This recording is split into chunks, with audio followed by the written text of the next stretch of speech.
Okay, so let's dive in.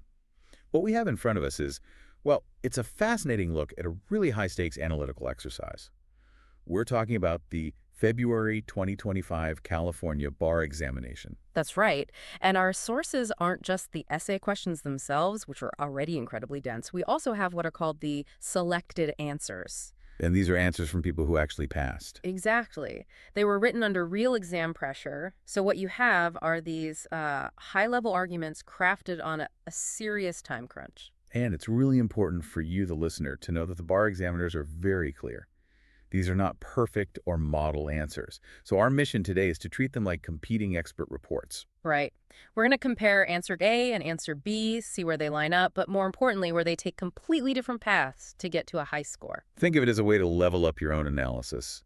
You might have a good answer, but seeing how two other successful approaches work, that's where the deep learning happens. We're looking for those pivot points. Those tiny details that swing the whole argument. Absolutely. So let's get straight to it. We have to start with criminal law and procedure. Question 1.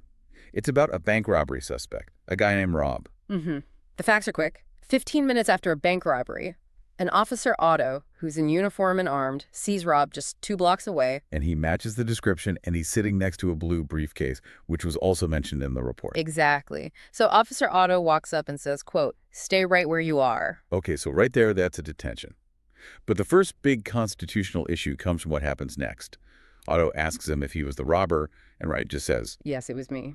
a confession. So for that statement to actually be used against him, what has to happen? Well, this is the classic Fifth Amendment question, Miranda warnings. They're required, but only during a custodial interrogation. We definitely have an interrogation. He asked a direct question. So everything, and I mean everything, hinges on that one word: custody. It does. And the legal standard is, would a reasonable person in that situation have felt free to just get up and leave? And this is precisely where our two high-scoring answers completely diverge. It's fascinating. It really is. Answer A comes out swinging and says, yes, this was absolutely custody. What's their logic? They focus entirely on the officer's show of authority. You've got a uniformed, armed cop who gives a direct order, stay right where you are. They argue no reasonable person hears that and thinks, oh, I can just walk away. So for answer A, the command itself creates the custody. Miranda was required, it wasn't given, so the statement is out. Inadmissible. That's the conclusion, yeah. It's a very strong, very direct argument. But then you have answer B, which also got a high grade, arguing the complete opposite. How on earth do they get around that command? They shift the focus. Instead of the officer's words, they focus on the setting, the environment. A restaurant. The public restaurant. They argue Rob wasn't in a police car, he wasn't in handcuffs, he wasn't at the station. This wasn't that police-dominated atmosphere that the Miranda rule was designed for. So they're saying it was just a temporary detention that hadn't sort of ripened into a full-blown custodial arrest yet. Exactly. So for answer B, no custody means no Miranda warnings were needed. The statement comes in, it's admissible. So for you listening, notice that split. Answer A zeroes in on the officer's conduct. Answer B zeroes in on the physical location. Both are valid ways to analyze the facts. And that takes us right to the next problem, the gun. It's a Fourth Amendment issue. Otto opens that blue briefcase and finds the gun. Should it be suppressed? Thrown out?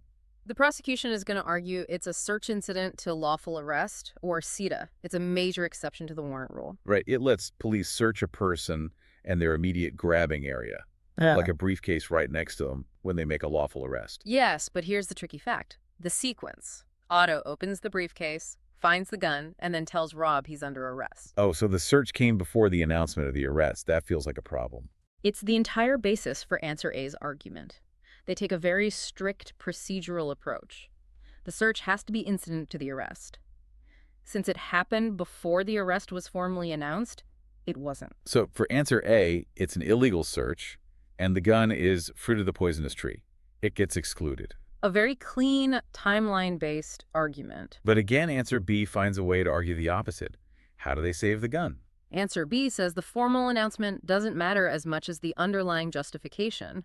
They argue that probable cause to arrest Rob existed the second Otto saw him. Because he matched the description, was near the scene, had the briefcase. All of it. So because the power to arrest was already there, the arrest was substantively lawful, even if the magic words, "you're under arrest," came a moment after the search. So the search was incident to an arrest that was already justified, even if not yet announced. Exactly. So answer B says the search was a valid CETA and the gun is admissible. Again, a critical lesson. One answer focuses on the sequence, the other on the justification. Both are high-level legal arguments. Okay, let's switch gears completely. We're moving from criminal procedure to the very technical, almost mathematical world of wills and succession. This is question 2 about a woman named Tammy and her will. Right, and the rules here in California are extremely precise. So Tammy has a valid, properly signed, typewritten will, but later she takes a pen, she physically crosses out a gift of $10,000 to her niece Natalie, Okay. and then she handwrites $20,000 right above it, and she puts her initials and the date next to the change. So the big question is, what does Natalie get? Is it $10,000, $20,000, or nothing? The immediate risk is nothing, and here's why. First, by crossing out the $10,000, Tammy physically revoked that gift. It's gone. Okay, simple enough. So now we have to see if the new handwritten $20,000 is a valid amendment. We call that a holographic codicil. And a holographic will, or codicil, has to be in the testator's handwriting, right? She handwrote $20,000, she initialed, she dated. It seems like it should work. But this is where the rule gets incredibly strict. For a holographic codicil to be valid, all of the material terms must be in the testator's handwriting. And $20,000 isn't the only material term. Exactly. The recipient, my niece Natalie, is also a material term, and that part was typed. She didn't handwrite Natalie's name again.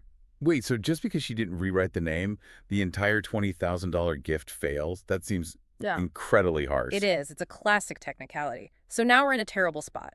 The $10,000 gift was revoked. The $20,000 gift is invalid. So by default, Natalie gets 0. Which is clearly not what Tammy wanted. She was trying to give her more money, not cut her out completely. And this is where the law has a safety net, a way to fix this kind of mistake. It's a doctrine called dependent relative revocation, DRR. Okay, break that down for us. The idea is that Tammy's decision to revoke the $10,000 was dependent on her mistaken belief that the $20,000 gift would be valid, since the new gift failed because of a mistake of law. The law basically says we'll undo the revocation. Precisely. We'll ignore the crossing out and revive the original gift. So answer A applies DRR very cleanly. It says the $10,000 gift is revived. Natalie gets $10,000. That's the safe conclusion. Makes sense. What does answer B do? Do they try to go for the $20,000? They do.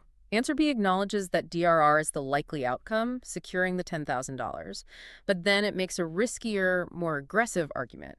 It tries to argue that maybe, just maybe, a court could see the amount as the only material term being changed and validate the $20,000 to honor Tammy's clear intent. So again, we see a pattern. A safe, conservative path that gets you points, and a more aggressive, intent-focused path that also gets you points. And have to be able to argue both. Okay, there's one more piece to Tammy's will. A charitable trust. Yes, she left the rest of her estate to a trust. Its only purpose was to fund research to find a cure for a specific disease, RG syndrome. And in a twist, right after she dies, a complete, inexpensive cure is found. Purpose achieved. So what happens to all that money sitting in the trust? This triggers another old doctrine called Cypress. It basically says if a charity's purpose becomes impossible, or, like here, fulfilled, a court can modify the trust and apply the money to a new purpose that is as near as possible to the original one. So what's the new purpose being proposed? The trustee wants to use the money to create a scholarship for students at a local ophthalmology school. Okay, so RG syndrome is an eye disease. Ophthalmology is eye medicine. That sounds similar enough, doesn't it? That is the core of the debate. How similar is similar enough? And our two answers disagree. Answer A is pretty skeptical. Why? It argues that Tammy's intent was incredibly specific. Fund a cure for a disease. A general academic scholarship, it argues, is pretty different. It's not about eradication. So answer A thinks the petition might fail. So answer A defines her intent very narrowly. Very narrowly.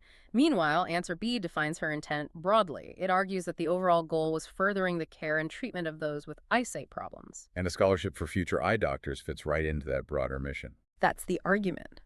And under that broad interpretation, answer B concludes a court would likely grant the petition.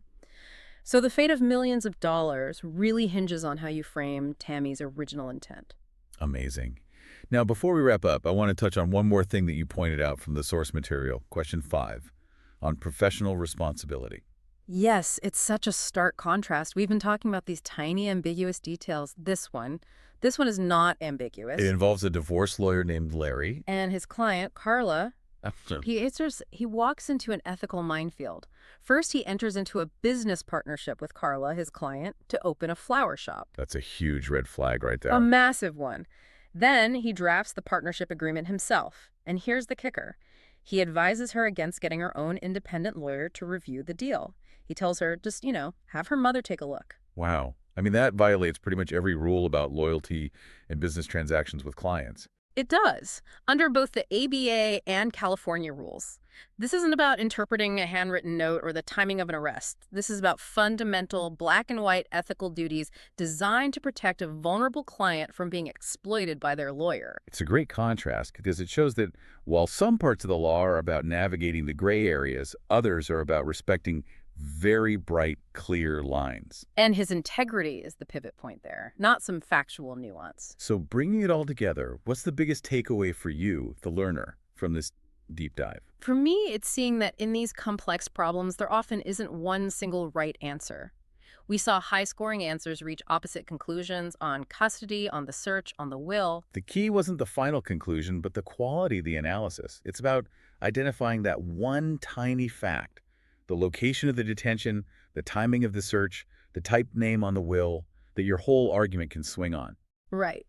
The value of looking at answer A versus answer B is that it trains you to spot those critical hinges and then learn how to build a powerful argument around them no matter which side you take. The law really does demand an incredible level of precision.